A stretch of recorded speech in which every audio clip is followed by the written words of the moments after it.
Wilson with Mountains on the Friday night show, broadcasting across Norfolk and Suffolk this evening.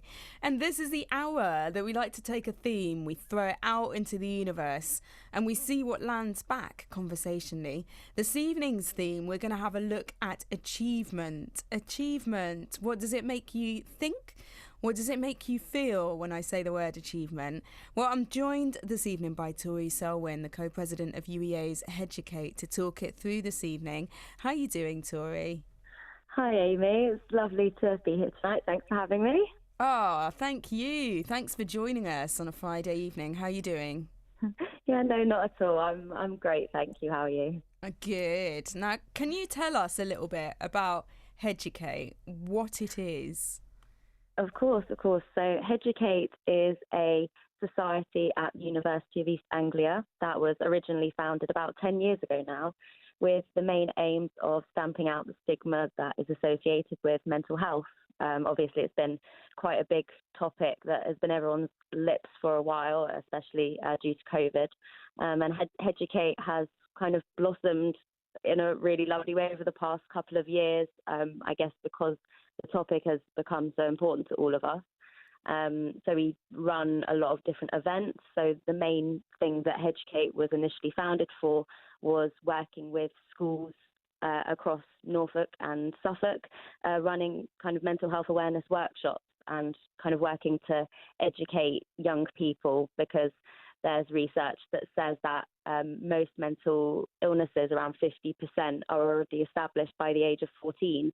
So if we can get out there and kind of do our bit to prevent and make a difference, then that's something that we can kind of do just as university students. And also I think kind of us being more similar in age to school students and still being in education, we have that kind of relationship that we can interact and kind of relate to them in that kind of way. So I think last year we managed to reach over 1,000 students with our workshops. So Wow. We've done some amazing work kind of in the community, but also on campus as well. So yeah, it's an amazing society.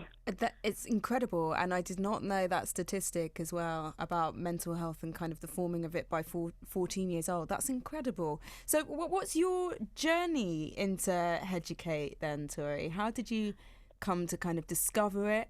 Why did you decide to interact with it? Yeah, so I'm currently a final year medical student at Norwich Medical School and UEA. So when I first joined UEA, there's so many societies. I think UEA has the most societies of like nearly any university. But when I was looking around campus and at the societies fair, Headucate was one that I was really drawn to, because it was something that I thought that is something, if I had something like that at school, maybe friends of mine and I guess like personal experiences I had, I might have been better equipped to deal with them. So that was how I got into Headucate almost 5 years ago now. And I started off as just a volunteer going into the schools running workshops. And then the following year I took on a role on the committee. And now it's nearly been 3 years that I've been the president of the society. I kind of just fell into the role as president, but since then I've been really enjoying it, and I kind of don't want to give it up. It's kind of become a bit of a baby that I just want to nurture and see grow. And so something else that we've been working on, there are other Headucate branches across the UK, which kind of all came originally from UEA's Headucate, which was the original founding society.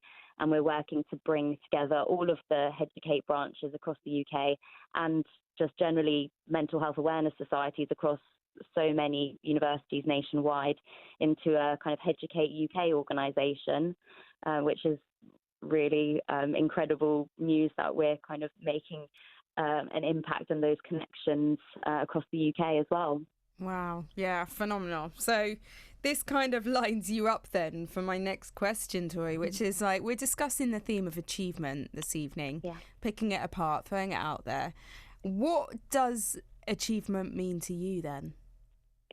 I think in terms of Headucate, it's really all about the success that we have in spreading our message and the things that we've managed to achieve as a team. And I kind of like to call us the Headucate family, because we all really like support and look after each other, and we have such an open, supportive environment that we can all kind of speak openly and honestly about our mental health and mental ill health. And so I think in terms of achievement, some of the amazing things we've achieved in the past couple of years, we've run 2 24-hour live stream kind of TV shows where everything that we discussed in the 24 hours was somehow themed at mental health.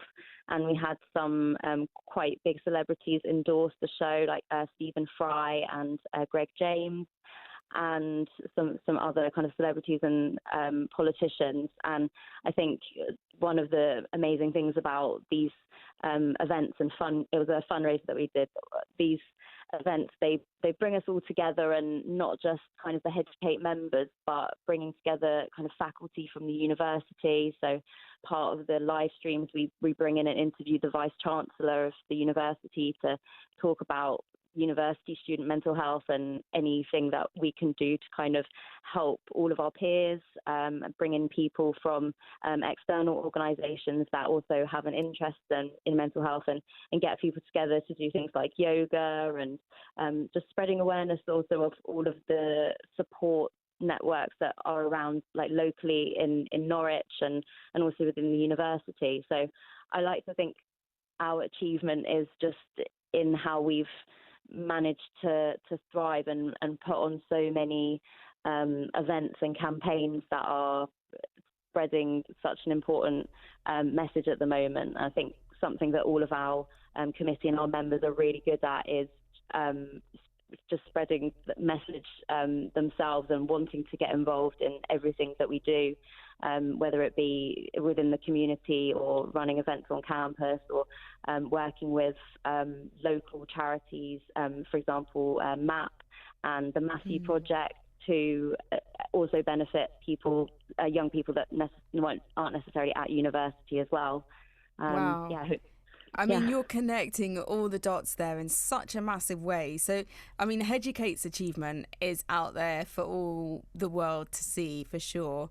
But that kind of work as well, it requires you to really dig deep in yourself, doesn't it? And you mentioned earlier kind of about Headucate being a family. Like, what does that do, those relationships kind of internally as well, do for your own personal sense of achievement when you're working within Headucate? Yeah, well, because it definitely does make you have to really think and put a lot of yourself into the role. It is always important to like take a step back and make sure that you're not too engrossed in it, because like your mental health is just as important, if not more important, than all the people that you're trying to help. Because like if you're not in a good place yourself, you can't really help others. But the family aspect of things, some of the people that I've met through Headucate and I've worked with for several years, and some of them have now graduated but still want to get involved in Headucate in any way they can. I think it really does show the importance of like that journey that people go through as young people, and specifically I guess at university, where you're trying to find like-minded people, and I guess those people that are going to be your friends for life, and not just, I guess, friends for life in a social way, but also a professional way. We've all really helped each other to grow, and I think Headucate has opened up more kind of job opportunities for people when they graduated as well. So I think we kind of all have a look out for each other, and if there's any way that we kind of can support each other, we do. So one other thing that we did to really help people's employment, we managed to get mental health first aid training for about 60 to 70 students last year, which was something that they all really kind of wanted, and I think that really helps with getting jobs in the future. And I think, just anything we can do from any angle to support our members, and there's about 140 of them this year, is just whatever we can do to get them to be happy. Phenomenal work, Tory. Yes, absolutely. How do we support you then? How do we support Headucate? How do we follow you? We have all of the social media platforms that you would know about. So on Facebook, you can just search for Headucate University of East Anglia, and on Instagram, it is Headucate UEA, and on Twitter, it is UEA Headucate. We're really hoping that we can spread more of our awareness, and we've won loads of awards within the past couple of years that we're really proud of, and some national ones, and hopefully we'll be able to update you on those at some point in the future if there are any more in the pipeworks. Yes, please. Tory, you've been an absolute pleasure. We appreciate everything that you're doing. Not at so all. Thank you so much for doing it. Tory Selwyn there, who is the co-president of UEA's Headucate, telling us about everything, the amazing good work that they get up to. So definitely go check them out, give them a follow, see how you can help support them.